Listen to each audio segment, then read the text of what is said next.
What's going on, world? Welcome back to an OG for God, a chosen one story.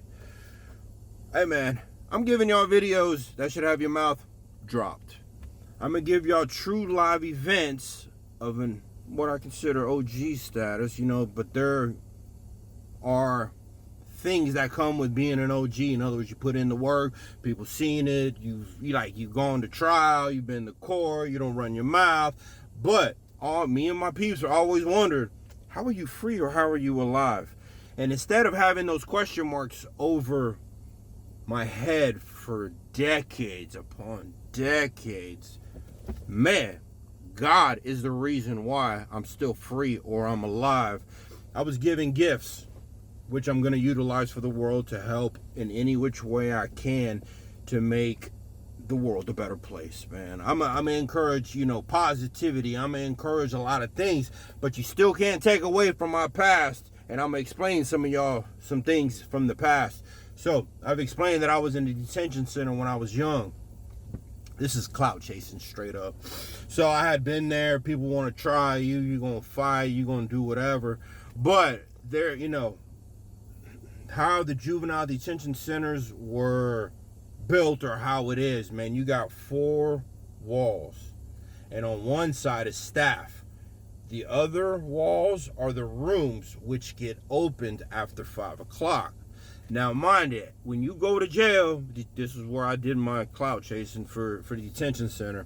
Everybody wants to run their mouth about how much money they make and they do this, they do that. So I had a Trans Am at the time, and I literally, my peeps knew that they were going to bring my Trans Am to the detention center so I can drive away so nobody has to wait or come pick me up. Well, I called way early. They were supposed to do it 2 days before I got out. I did this like 17 days. I had been in there for like 5 days. And I literally looked outside these windows and I saw that you could see the parking lot. And I saw, I could count which parking spaces where if I were to park my vehicle right there, everybody in this dorm can see it. Because, everybody, I make this, I make that, I make this. Now, check this out. I literally get my car parked in the parking lot. And after 5 o'clock, I literally brought it up to everybody's attention. Y'all say y'all make money. Y'all say y'all do this. That's my car right there. And they were like, nah, man. Honestly, the whole dorm was going crazy. That ain't yours. You just saying it. You just saying it. And for the people who knew my Trans Am back in the day, at 16 years old, I had to explain. I ain't got no car payments, man. I paid that cash, man. How you do this? How you do that? But truth of the matter is, we had a staff worker walk out to my Trans Am, and I said, what does it say on my door? And everybody who knew me back in the day, it says, Sam, I am.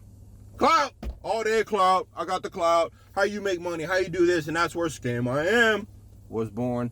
I was known as Sam I Am, but because of the money that I used to make, not to say that it was all bad, you know what I mean? I was up to no good, but God showed me grace. It actually gave me clout to where I had no more problems every time I got locked up afterwards.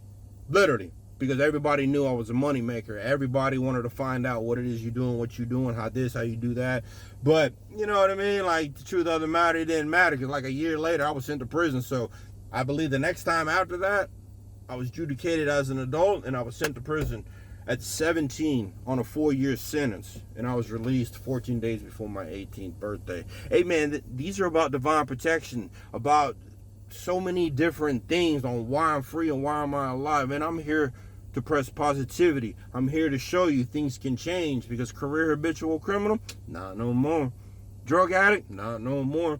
Business owner, I did a lot of things with my life that most people said couldn't be done. And God said, watch this. Chosen One Stories. Stay up, stay blessed.